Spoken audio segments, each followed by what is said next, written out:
Bien, obviamente entre las cosas que dijo el domingo el presidente habló de más ajuste, más ajuste, más ajuste, sobre todo en las provincias, más ajuste, Sí. más ajuste, más ajuste.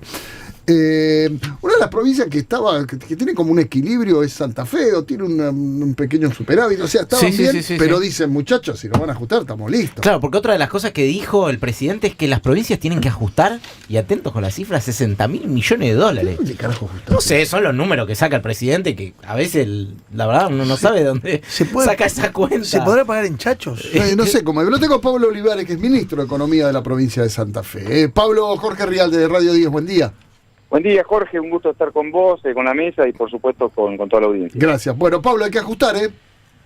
Bueno, a ver, creo que lo que vimos el domingo, por un lado uno quiere, es importante separar que el presidente dio un mensaje de lo que es la política fiscal, más allá de no presentó el presupuesto porque no se refirió a cifras del presupuesto, pero dio los lineamientos de su política fiscal y tiene la legitimidad para hacerlo, y también hay que ser condescendiente en el sentido de que su contrato político con la sociedad ha sido en ese sentido. Ahora bien, la política fiscal desde el Estado Nacional es una competencia que tiene el Poder Ejecutivo Nacional, y cuando en lo que hablamos del equilibrio fiscal, Santa Fe lo ha dicho desde el primer momento, compartimos, lo estamos practicando y estamos viviendo con lo nuestro, porque desde el inicio de esta gestión, las transferencias no automáticas, ni siquiera las discrecionales, porque Santa Fe nunca tuvo transferencias discrecionales, sino las no automáticas, fueron recortadas, interrumpidas, y aún así con lo nuestro nos lo estamos arreglando.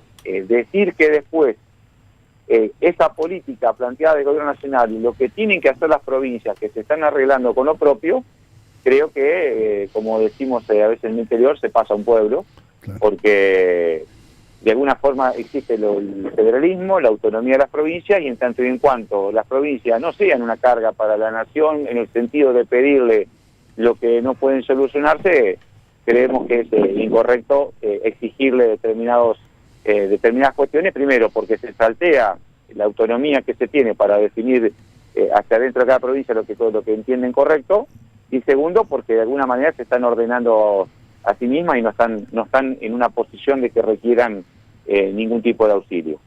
Además no es equitativo, o sea, lo que pide no es equitativo, digo, porque una cosa es lo que él quise ajustar para el Estado y otra lo que le va a pedir a las provincias, dos cosas distintas. Bueno, además, fíjate vos, Jorge, en el gasto público consolidado, es decir, de todo lo que es gasto público argentino, el 56% es en la nación y el 36% en las provincias, y el resto son los municipios, ¿no? Entonces, cuando el Estado Nacional, participando un 56% en el gasto consolidado, hace una baja de 4 puntos del PBI, le está pidiendo a las provincias, que son un 36% del gasto, que hagan un ajuste del 11%.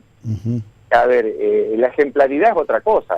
Si uno está queriendo conducir una iniciativa de un determinado ordenamiento fiscal, el esfuerzo lo tiene que dar la ejemplaridad, es el Gobierno Nacional. No Claro. puede pedir a que las demás hagan 4 veces el esfuerzo que hace la Nación. Claro. Y ustedes, bueno, lo dijo recién, ustedes vienen equilibrados, digo, tienen los números en orden. Venimos equilibrados, obviamente eso costó un esfuerzo, no hemos esquivado la situación a veces no tan linda de, obviamente, como las necesidades son infinitas y los recursos son finitos, es de poner prioridades y sobre todo poner eficiencia en el Estado, eficiencia que ha significado que, por ejemplo, el racionamiento de los presos, por ejemplo, el racionamiento de la comida de los presos, en diciembre de este año vamos a estar pagando el mismo precio que en diciembre del año 2023, porque hemos logrado una contratación de las compras mucho más barata, porque estamos licitando el mantenimiento de rutas que están siendo un 40% más barato que el precio que se había licitado el año pasado. Pablo, ¿qué tal? Buenos días, ¿cómo estás? Andrés Lerner te saluda. Sí, Andrés, ¿cómo estás? Además, otra de las cuestiones me parece que por ahí no aparece en la discusión, o por ahí muchas veces la gente no lo sabe, es que en términos presupuestarios y en términos concretos, la responsabilidad de las provincias, por ejemplo, está en la educación, en la seguridad, en la salud. Es decir, si las provincias tienen que hacer un ajuste de 60.000 millones de dólares, ¿qué pasa con la salud, la educación y la seguridad? Ahí está bien, digamos, creo que vas al foco y me parece muy bien. Primero, mientras ese equilibrio, porque en realidad el problema es que los argentinos, en ese sentido, la cultura de vivir con más de lo que se tiene no era correcta y había que hacer un cambio en eso. Ahora, si uno tiene un equilibrio, ¿cuál es el planteo de tener que reducir al Estado? Y ahí creo que tenemos una disidencia, porque la seguridad, donde hoy la gente se siente insegura, no la va a proveer el mercado. La calidad educativa no la va a proveer el mercado, y aquellos argentinos o santafesinos que hoy no tienen cobertura de una prepaga, de una obra social, que es un tercio de la población, que va al servicio de salud pública, no se lo va a resolver el mercado. Y principalmente las empresas, por ejemplo, si necesitan tener una logística, ya sea principalmente a través de rutas, no se las va a proveer el mercado, es el Estado el que tiene que hacérselo. Entonces, tampoco podemos, es cierto que a veces poner en crisis esto de que siempre todo tiene que hacerlo el Estado, pero también es bueno plantear de que no todo lo puede hacer el mercado y que hay una determinada cantidad de bienes y servicios que sí o sí lo tiene que tratar el Estado, y hay un punto de equilibrio que hay que encontrar. Y encima son los estados provinciales, digo, porque en este juego de decir desfinanciamos a las provincias, que ajusten las provincias, también, bueno, responsabilidades muy centrales recaen sobre ustedes, sobre quienes administran las provincias. Es un tema económico y un tema político. Por un tema económico, porque la verdad que los servicios más pesados en términos de gasto, el de seguridad, salud y educación, sobre todo son mano de obra intensivos, son hoy provinciales. Entonces, la posibilidad de flexibilizar ese gasto es muy muy distinto a lo que son otros gastos que son más flexibles. Entonces, primero ese punto. Y segundo, que si uno trata de comprimir la presión, lo que termina haciendo, y que esto también tiene que advertirse, que la lógica de comprimir los gastos o reducir el financiamiento, lo que termina queriendo es tenerse posiblemente provincias más sumisas, y ya conocemos cuál es la historia de cuando se quiere buscar provincias sumisas a través del financiamiento. Ahora, Pablo, una última de mi parte. Cuando vos ves las proyecciones que puso el gobierno en el presupuesto, 18% de inflación para el año que viene, dólar a 1.200 a diciembre del año que viene, ¿te parece que es creíble, que es razonable, que se puede avanzar con un presupuesto con supuestos tan optimistas? Primero, decir que es deseable, no podemos decir que no sea deseable una inflación del 18%. Claro. Ahora bien, venimos manejando que en el último relevamiento de expectativa del mercado del Banco Central, con el cual todos nos estábamos manejando, que es una compilación de las estimaciones de más de 40 consultoras e institutos de investigación que tiene el país, se venía manejando con una expectativa de inflación para los próximos 12 meses que estaba en el orden del 3%, 3,1% mensual, y ahora pasamos, y que eso daba aproximadamente una anualización de cercana al 40%. Ahora, estamos yendo a que en un momento para otro el gobierno está pronosticando un año que viene con una inflación promedio mensual de 1,4%, con lo cual, bueno, por supuesto que tiene una dosis de optimismo. La diferencia entre la realidad y el optimismo está, bueno, si se van a poder hacer las cosas para lograr en pocos meses empezar a entrar en el año 2025 con una inflación de ese nivel, y sí decir una realidad, hace ya 3 meses que la inflación ha bajado, pero que se ha de alguna manera mesetado en un nivel que no logra perforar el 3%. Entonces también es un dato a tener en cuenta, y creo que también eso ha sido una de las cosas que hemos notado en el proyecto de presupuesto, un dato de inflación 2025 que difiere del que venía manejando ni siquiera las provincias, las propias consultoras o los especialistas que el Banco Central compila.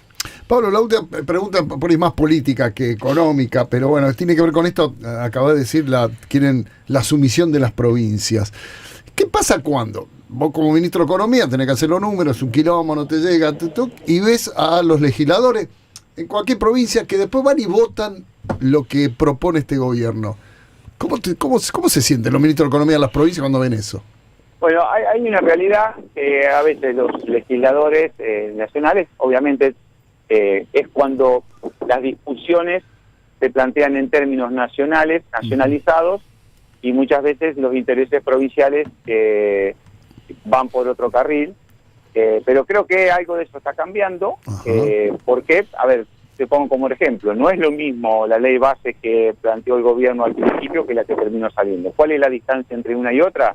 La necesidad del gobierno nacional de entender que tenía que integrar los intereses de las provincias. Ahora, el costo que se transitó entre la primera ley base y la que termina saliendo, todos lo conocimos, llevó meses llevar adelante, y de alguna manera es un costo de tensiones en el medio. Lo que creo que debe dejarnos un aprendizaje es que todas las iniciativas tienen que tener alguna consideración de los intereses provinciales, o sobre todo del interior, sobre todo de las provincias, porque si no, digamos, en esta tensión de querer que se vote siempre en una lógica nacional, oposición, este es el tema, se partidiza entre oposición y oficialismo, y en realidad en el medio están los intereses territoriales de las provincias. Creo que el ejemplo de la ley bases es un ejemplo concreto de lo que va a acontecer, por lo menos por este año y el que viene, de que si no se consideran los intereses de las provincias, las iniciativas van a tener que convivir con esa tensión, porque es un gobierno nacional que no tiene mayoría legislativa, pero tiene poder de veto. Entonces, bueno, siempre es conveniente que salgan las iniciativas por consenso para evitarnos estas cuestiones de convivir entre una postura de una posición y un veto. Pablo, un gustazo hablar. Gracias por la nota. Abrazo grande. Muchísimas gracias a usted. Pablo Olivares, ministro de Economía de la provincia de Santa Fe. Bueno, acá estos finales tienen que ver con... Claro, vos sos ministro de Economía, hacé los números, tratá de llegar a un equilibrio